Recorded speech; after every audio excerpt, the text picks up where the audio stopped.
I love books so much that I have several shelves filled with books under my bed.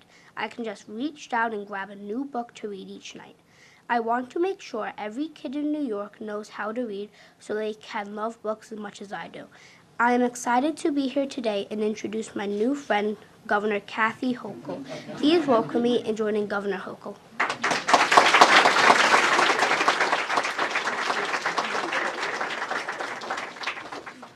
Nathan, well done, well done. And you weren't nervous at all. Nathan and I just had a very intense conversation about how he's about 4'9", and he was fishing in North Carolina and caught some, what were they, sharks you caught? Yeah. He caught sharks that were 3 feet.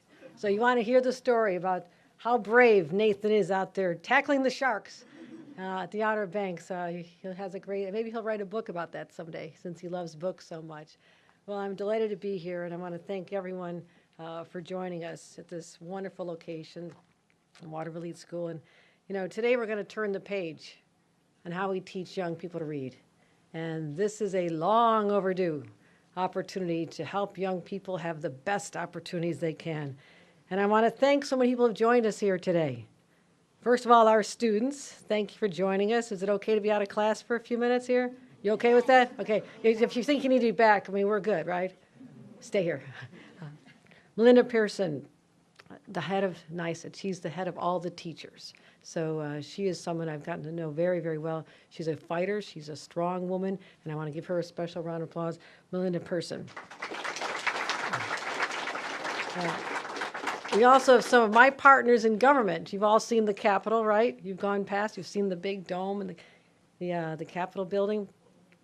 We have Senator John Liu has joined us, Assemblymember John McDonald, Assemblymember Pat Fahey, Assemblymember Robert Carroll, Assemblymember Joanne Simon, and also those are all of our elected officials. Let's give a round of applause for our elected officials.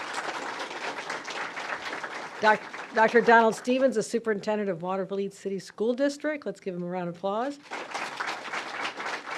Janine Lance, you're going to be hearing from a 4th grade teacher here, which is wonderful. We'll be hearing from her in a couple minutes. And the mayor of this great community, Mayor Charles Pedicella, and I want to thank him for joining us as well. So we're here to talk about Nathan's favorite topic, which is reading. Do you all have books hidden under your bed like he does? No. Maybe. Okay. Okay. Well, here's what I was telling the students down the hall. I told them when I was in 3rd grade, and I know you're 4th graders, when I was in 3rd grade, I had this one favorite book. It was called The Story of Harriet Tubman. Who knows who Harriet Tubman is? That's very good. And it was a book I used to check out of the library all the time. I didn't own it. I checked it out so much, the librarian one day said, why don't you just keep it? And what I would do is, late at night, when my parents said, turn the lights out, and it was dark in my room, I crept out of bed, and I'd go grab that book. And I read it over and over and over, because I could not get over how courageous she was. She was a young woman. She was tiny. She was shorter than most of you. And she was so bold that she went out and helped free slaves and brought them up to New York. And she eventually lived in New York. She lived in New York for 50 years. So someday you need to go to see the home of Harriet Tubman and be inspired by what she did, how she changed the world and saved people. I learned about her when I was in 3rd grade. And that's one of my favorite stories. But I know Nathan loves to read, you love to read. I want to make sure that kids can make it's easy for children to learn how to read. And today I'm announcing a new initiative. We're going to be reforming how we teach reading and bringing our state's curriculum in line with the nation's accepted best practices. Now this builds on a lot of work we've done before. We believe in our teachers. We love our teachers. We invested in the Master Teacher Program, investing over $5.3 billion in our education programs, a huge increase. But there's still a problem called illiteracy. What that means is there's too many people who don't know how to read. And that's a real problem, isn't it? That's a real problem. If you don't know how to read, how you get along in life if you really can't read and understand things. So we're going to tackle this issue. And what I'm talking about is something in my State of the State address. If you've not seen it, it's real exciting. You're going to want to tune in and watch it live stream. Maybe we could live stream it from the school here to have me talk about all the great things that I'm going to work with our state legislature to accomplish for New Yorkers. So one part of that, And we talk about a lot of important issues. One part of it is we're going to be talking about how young people need to have a better chance. And if you can't read, people struggle in school. It's hard to find a good paying job someday. But if you can read, so many doors open for you, right? You can go to college, you can go get a skills, you can go work any place you want to work. But too many young people aren't succeeding. And here's the reason. Our teachers are great, they work hard. Our schools are great, we give them a lot of money to make sure that they have what they need. But also, what are they teaching? What is the curriculum? And well, not just math, we're talking about reading today. And so there's a problem because people are being taught a certain way for a long time. When I was younger, we used to learn about phonics. There's a basic way, it's called back to basics, how you learn to read. And what happened was they decided to change it. There was this idea about 20 years ago. They thought, hey, there's a whole different way of learning. Why don't we just put kids in a room with books and they'll figure it out? Do you think that's very smart? No. It's kind of what they're talking about. I mean, they de-emphasized phonics-based learning and they pushed students to learn by using contextual clues instead. I don't even know what that means. Do you know what contextual clues mean? No, let's teach us how to say the words. Let's teach the kids what they mean. And that's the difference. That has not been taught. Now, kids with learning disabilities and have English as a second language, they're really disadvantaged here. Teaching programs in colleges have focused on that program as well. So the teachers were taught, this is how you're supposed to do it, and they did. They were told, this is what works. And they carried out the duties they're supposed to do. But despite the best efforts, it's showing that it's not working anymore. It's not working. So study after study has emerged over the last few years showing it's not getting the job done. This outdated curriculum is still, even though we know it's not good, it is still the most common way they're teaching reading and literacy in our schools. It's the most widely used, it's called the Lucy Calkins balanced reading approach, and many experts have said it doesn't work. They've discredited it. So we're going to take an important step. One was that we signed a new law to improve how reading is taught to students with dyslexia. And I want to give a special shout out to Assemblymember Bobby Carroll and Senator Brad Hoylman, who are sponsored this bill. Let's give them a round of applause. They worked hard for this. But we have more work to do. Our job is not done. Third grade is a critical point. You just came through that. And I want to tell you that that's when people can make the difference. By third grade, if you're not reading good, it's hard to read better later. So it's bad if young people don't learn how to read at that age, and there's something that we need to be doing, and that's teaching with phonics. Direct instruction, guidance. It's not just science, it's common sense. It's like if anybody here play music instruments? Do you play musical instruments? Yeah. Well, if you're taking piano lessons, for example, you have to learn the basics first. You don't just go listen to some beautiful concert music from Beethoven and say, oh, I can go do that. You have to learn the fundamentals. You have to learn the basic. No one questions that. But we're going to make sure that our kids learn the basics. Other states are doing this. Connecticut's doing it. New Jersey's doing it. Even the city of New York's doing it. And as governor of the entire state of New York, I think every child should have the best shot in life, the best shot to learn how to read, best shot to become completely literate by the time they leave school, and make sure that our families deserve better as well. So that's what we're going to do. The first day of school is like a fresh start. We're going to have a fresh start. We're going to do things differently, and we really expect different outcomes. So when I do my State of the State next week, which I told you all about, we're going to talk about my Back to Basics initiative. It's a set of solutions to reset how our schools approach reading. We're setting a bold goal to transform how reading is taught in the state of New York. And we'll make sure that students receive what they learn. So we're going to be teaching phonics, decoding, vocabulary, and comprehension, just like the older adults in this room know all about. They skipped a long time. They missed an opportunity, and now we're going to get back to common sense basics. I also want to acknowledge that Commissioner Rosa of the State Education would love to be here. She is out of town right now, but she has her representatives here today. I give them a special shout out. And I want to thank all the teachers at this school who've been working so hard to do this. And that's why, to help our teachers, we're going to be investing $10 million in teacher training programs to make sure we can fund over 20,000 more teachers to learn how to do this. So that's what we're doing. It doesn't sound like a big deal maybe to you sitting in the front row, but it is. It is, okay? This is a very big deal because for a long time, people realized what was going on was not working, but nobody stood up and said it needs to change.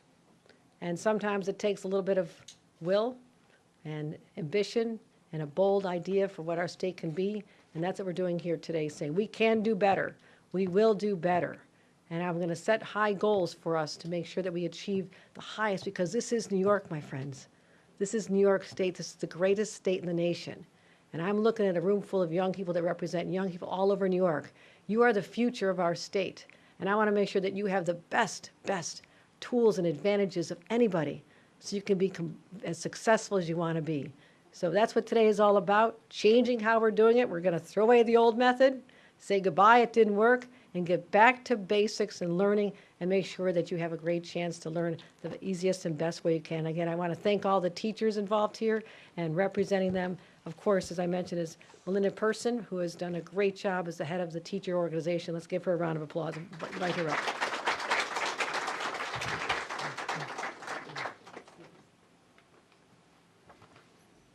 Is it good afternoon yet? No. Good morning. Hi, everybody. Hello, friends. I was an elementary school teacher, so these are my people right here. I'm excited to be here with the governor to share another step forward in New York's advances on behalf of our students and our schools and our educators. I want to again publicly thank the governor for the investments in foundation aid, which is the funding formula that sends money to schools like this. This past year, Water-Vliet had over a 20% increase in foundation aid, and that money is making a difference already here in your schools. So thank you, Governor, for that, and for finally fulfilling the promise of the CFE case. Now, there is still more for us to do, and we've already started by exploring expanded graduation requirements here in the state of New York. We're also emphasizing experiential hands-on learning, like we were in Syracuse with the Micron investments a few weeks back. We are reimagining how our public schools can educate the whole child and how our schools can continue to be the centers of our communities. And in New York, we are not only meeting the moment, we are leading the change. So I want to thank the governor for this partnership and for the ability to be here for this announcement today. This announcement and the investment in professional learning for educators will provide our members, your teachers, with access to proven effective teaching methods, often called the science of reading. They address not more than what students are learning, how students are learning. And it gives our educators the tools that they will need to support all students. Now, this is a part of a national movement, like the governor mentioned, and it acknowledges not only the importance of literacy, but it also recognizes that teaching students to read is a complex task. It is not simple.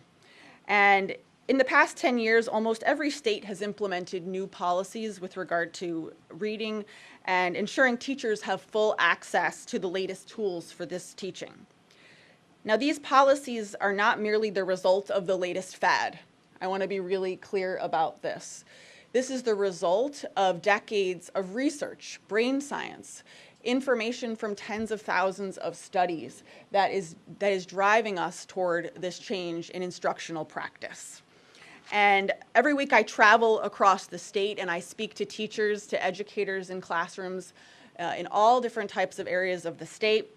And they talk to me with pride about how much they care about their students' ability to experience the pride and joy that comes with reading. Does anybody experience joy when they read?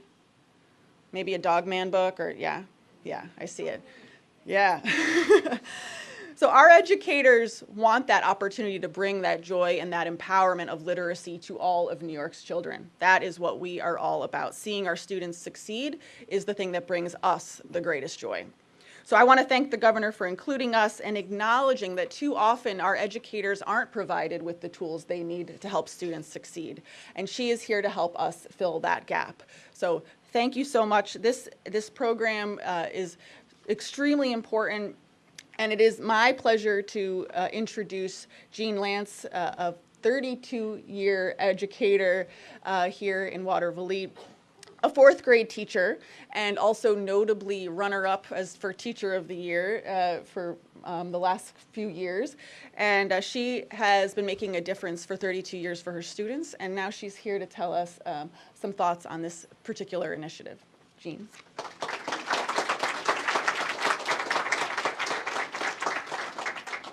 Thank you and good morning. And these are indeed my people right here. So I'm so excited to have my fourth graders here so they can hear all of this amazing news. We'd like to thank the governor for taking the time to visit our school and for sharing your Back to Basics reading plan with us. We are also equally excited to share the amazing work we do at Waterville City School District with each and every one of you. Learning to read is an empowering process. The words on a page can transform us. They can take us to another place and time. Those words inspire us, they educate us, and most importantly, they change our lives. A systemic approach to teaching reading enables our students to critically read, write, and think. It opens doors to new possibilities. The science of reading embraces such an approach. We transitioned to this approach a few years ago, and we are seeing in real time just how well our students are responding. As a teacher, I am always looking for new ways to help my students to thrive and grow. And with this announcement, I am excited and hopeful to see more schools adopt the evidence-based science of reading program because I have seen firsthand the progress my students have made. Garrison Keller once said, "A book is a gift you can open again and again." It is indeed one of my favorite quotes. We as teachers give our students that gift by teaching them how to read. But more importantly, our students give us back that gift tenfold because we know the work that we do to teach them to read empowers them to do great things in our society. Literacy is the bridge that connects us in so many ways. We are excited for these initiatives and we support the science of reading. We are grateful for Governor Hochul's support of education, and we know that by working together, we can provide the children of the great state of New York endless opportunities to realize their full potential. Thank you for joining us today. It is so lovely to have everyone. That concludes our program. Thank you.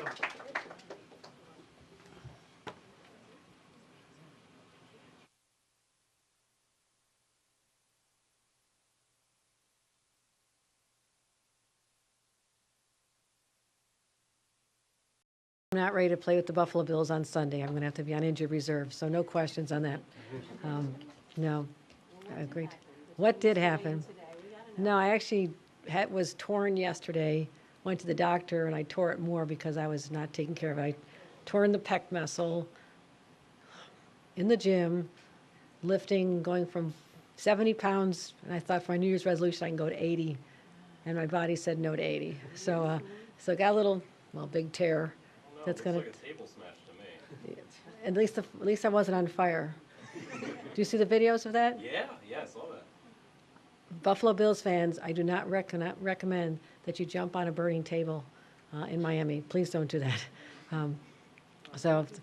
Thank you. I appreciate that. I think they said 6 to 8 weeks, but I'll be fine. I'll be fine. Come up with a better story. I mean, you were lifting 800 pounds. You fought a bear. Okay. You don't think 80 pounds of weightlifting is pretty damn good for someone my age? Okay, give me a little break here. The last one was broken ribs skiing. That is a little more dramatic, but everyone remembers that, right? But no, I'll be fine. The doctor said I need to protect it better than I was. So that's the difference between yesterday and today. I'm listening to a doctor. So great to see everybody. Thanks for coming out. I mean, this is important that we really just change the direction of our state when it comes to education. We are on the wrong path. We've been teaching our young people the wrong way for too long, and now it's time to just say, stop. We have to reverse course, go back to the basics, go back to phonics, and give this next generation of kids a better shot, because this has been a failure. This experiment has been an absolute failure, in my opinion. Any questions? On topics about education, Caitlin? So is this going to be a mandate? How do you ensure that this is getting into all classrooms? Because if it's not a mandate, then it would be local control for that. Here's how it works. I'm inserting this in my state of the state. It'll be in my budget. And when this is passed, and we've been talking to the legislators already, you saw the legislators in support of here, which is important to build the support behind this. It'll direct the SED to issue their own regulations, and the SED, State Education Department, we've already had conversations, they are willing to call for the best practices to ensure that schools are teaching the science of reading, which is what this is called. I call it back to basics, but it's the science of reading, which is being used so many other states. And we know that other states, particularly during the pandemic or after the pandemic, seeing that huge drop in literacy and educational loss, that they shifted to this. Our neighboring states, New York City is shifting to this. So I have to look out for the rest of the state and break open the inertia that has stopped this, because there's not a lot of data on this, but what we know is that it seems that the majority of districts in New York are still teaching the old method. It takes money to reteach teachers. Okay, we have to make those investments, and school districts perhaps did not want to. I won't speak to why it didn't happen. All I know is I'm the governor now. I'm not satisfied with the outcomes, and this is a radical change, but it is one that actually makes sense because it's been proven. It was proven for every year up until 20 years ago when the new science called for something else, the balanced literacy. So it'll happen. So would it be a requirement? Schools follow SED regulations, yes. What's the timeline for implementation that you want? By 2025, give them some time to put together the regulations, and I want this to start in 2025. We've lost too many young people. I have to tell you, the messages since the notification got out already is from a lot of teachers who are just saying, hooray, finally, it's happening. They have wanted this. There was just bureaucratic inertia for a long time, and change is hard in a place like New York. Believe me, I know this, but I don't mind standing up and saying the status quo is not good enough, it's not working, and we're going to go in a different direction. So by 2025, we'll start this. Teachers have to be re-educated, retaught. I also want to get back to the teaching colleges as well. Make sure you're not teaching this either. And I think a lot of them have already shifted, but that's something we need to make sure is happening, that all the teachers, new teachers, are being educated in the basics that we're going back to. What are the age groups that you're hoping this will target? I mean, what kind of students are going to see the change? This is the elementary school students. This is the grade you teach learning. This is when you're tested in your fourth grade assessments. But it has to start before then. It has to start, in the earliest levels. And really, throw out the book on what they've been doing before. It just didn't work. Great experiment, should have been ending years ago, now that we've seen that the results are so abysmal. All right, we got time for about two more. Karen? Off topic, there's been some grumbling in the legislature about some of the vetoes that you issued of bills very late in 2023. How would you describe your relationship with the legislature going forward? You've got your big speech next week, you've got your budget coming out. Is this going to be a hindrance? No, this is my third year doing this. There's always speculation, like, oh my God, the relationship is not great. We're fine. I just had a great conversation with Speaker Heastie at his reception this morning, talking about what we're going to do. I'll be seeing Leader Stewart Cousins at her reception shortly. And we stayed in touch all the off season. We stayed in touch throughout that time, talking about issues. So I think people like to, the culture here thrives on controversy, and getting along and working together isn't always going to make headlines. But there's a basic foundation of respect for the three leaders, to ourselves. And so we'll have differences of opinions, but it doesn't shake the fundamental level of respect we have for each other, which I think that is the sea change from the past. And that is a strong foundation. So, and vetoes at the end, that means that you've been working to try and chapter them at the end. I mean, this is what, a lot of this is talked about for months. They're here, I'm here, can we get to a middle place? And we don't get credit for the countless times that it does get us there. The bills I've signed, I mean, I don't know how many bills we've chaptered. I can get that for you, but it's a high number, and that takes enormous amount of staff time. You wouldn't believe the midnight calls I get to it. Will you go with this? So there's a lot of negotiation that goes on in the final weeks in December, and most of the time you can get to a middle ground, and if you can't, then there's a veto. And as I've said before, we can be really, really productive if we work together during the session, not have 500 bills passed in a week or less, just over a week. And then at that point, there's no opportunity for negotiation or conversation or understanding the impact that it might have on an agency that now has to staff up 50 more people to accomplish this, and you didn't budget any money. That's usually what happens. There's a lot of great ideas, but if they don't do it in the budget, there's not money behind it. That's really the genesis of most of the vetoes. So you think that could be different this year? Start Well, early I know it also. can be different. I don't know that I can change, how the legislature wants to do things, but I have said that. Let's start the budget earlier. Let's start the bills earlier. Talk to us during the session. And then we can have bills that we've worked on together by the end of June, and then we can start signing them right away. Great, one more. Governor, in 2022, you ordered and hired a firm to study the pandemic policies, which included nursing home deaths. Do you have plans to release that report anytime soon? I hope so. I'm frustrated. It turns out it would take a very long time for us to find a consulting firm that was not involved in advising my predecessor on the pandemic. So all the top consultant firms that you would normally go to, they're all excluded. So we went with another consultant. I'm very frustrated by the pace. I wanted this before, but absolutely it'll be released to the public when it's done. We're staying on top of it. We're pushing. And I'm told it's going to be, I won't even give a date, but we're told it shouldn't be too far off. But I keep asking all the time the same question. Great, thanks, everybody. Thanks, everyone.